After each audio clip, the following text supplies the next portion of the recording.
मकर संक्रांति से एक दिन पहले लोहड़ी पर्व मनाया जाता है। ये पंजाबियों के प्रसिद्ध त्योहारों में से एक है। पंजाब में ही नहीं, अब तो लोहड़ी को धूमधाम से देश विदेश में बसे पंजाबियों की वजह से हर जगह मनाया जाता है। इस बार लोहड़ी का पर्व 13 जनवरी दिन बुधवार को मनाया जाएगा। जिस घर में नई शादी हुई या फिर बच्चा हुआ हो, उनके लिए ये पर्व खास मायने रखता है। माना जाता है कि इस दिन धरती सूर्य से अपने सुदूर बिंदु से फिर दोबारा सूर्य की ओर मुख करना प्रारंभ कर देती है। ये पर्व खुशहाली के आगमन का प्रतीक भी है। इस पर्व की धूम उत्तर भारत, खासतौर पर पंजाब, हरियाणा और दिल्ली में ज्यादा होती है। नवविवाहित जोड़ों के लिए ये पर्व खास माना जाता है, क्योंकि इस दिन ये लोग अग्नि में आहुति देकर अपने सुखी वैवाहिक जीवन की कामना करते हैं। पारंपरिक तौर पर लोहड़ी फसल की बुआई और कटाई से जुड़ा हुआ एक पर्व है। इस मौके पर पंजाब में नई फसल की पूजा की जाती है। लोग अपने घर के बाहर लोहड़ी जलाते हैं और सब मिलकर इस पर्व का जश्न मनाते हैं। इस दिन आग के पास लड़के भांगड़ा और लड़कियां गिद्दा डालती हैं। इस तरह लोग नाच गाकर एक दूसरे को लोहड़ी की शुभकामनाएं देते हैं। समय के साथ साथ इस पर्व को मनाने के तरीके भी बदले हैं। पंजाब में आज भी जहां ये पर्व परंपरागत तरीके से मनाया जाता है, तो वहीं दिल्ली में इसे आधुनिक रूप में मनाया जाता है।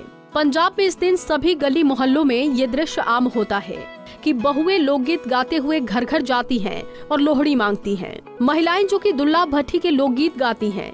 उसके पीछे मान्यता ये है कि महाराजा अकबर के शासनकाल में दुल्ला भट्टी एक लुटेरा था, लेकिन वो हिंदू लड़कियों को गुलाम के तौर पर बेचे जाने का विरोधी था। उन्हें बचाकर वो उनकी हिंदू लड़कों से शादी करा देता था और इसीलिए भी गीतों के माध्यम से उसके प्रति आभार व्यक्त किया जाता है। इस दिन जगह जगह पर युवक एकत्रित होकर ढोल की थाप पर भांगड़ा करते हैं, एक दूसरे को लोहड़ी की बधाइयां देते हैं।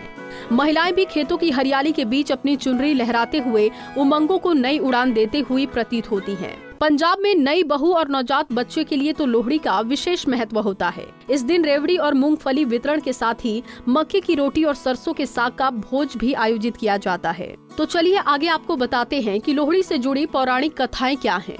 एक कथा के अनुसार प्रहलाद की बुआ यानी कि हिरण्यकश्यप की बहन होलिका की एक बहन थी, जिसका नाम लोहड़ी था। मगर लोहड़ी होलिका से अलग थी, यानी वो व्यवहार की अच्छी थी। इसीलिए होलिका अग्नि में जल गई और लोहड़ी बच गई। ऐसा माना जाता है कि उसके बाद से ही पंजाब में उसकी पूजा होने लगी और उसी के नाम से लोहड़ी का पर्व मनाया जाता है। एक अन्य पौराणिक कथा के अनुसार देवी सती के आत्मदाह के बाद भगवान शिव ने दक्ष प्रजापति को कठोर दंड दिया था। जब दक्ष को अपनी भूल का एहसास हुआ तो उन्होंने महादेव से क्षमा मांग ली, और जब देवी सती ने पार्वती के रूप में अगला जन्म लिया तो उन्होंने देवी पार्वती को उनके ससुराल में लोहड़ी के अवसर पर उपहार भेजकर अपनी भूल सुधारने का प्रयास किया। कहा जाता है कि तभी से लोहड़ी पर नव विवाहिता कन्याओं के लिए मायके से वस्त्र और उपहार भेजे जाने की परंपरा प्रचलित हुई।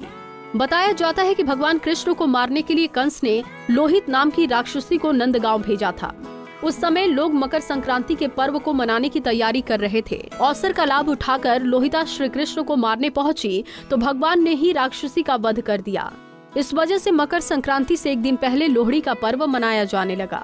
कुंडली टीवी डेस्क से प्रिया शर्मा की रिपोर्ट।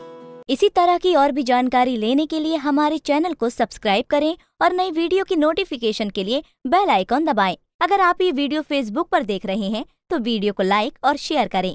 साथ ही अपनी राय कमेंट बॉक्स में जरूर बताएं। धन्यवाद।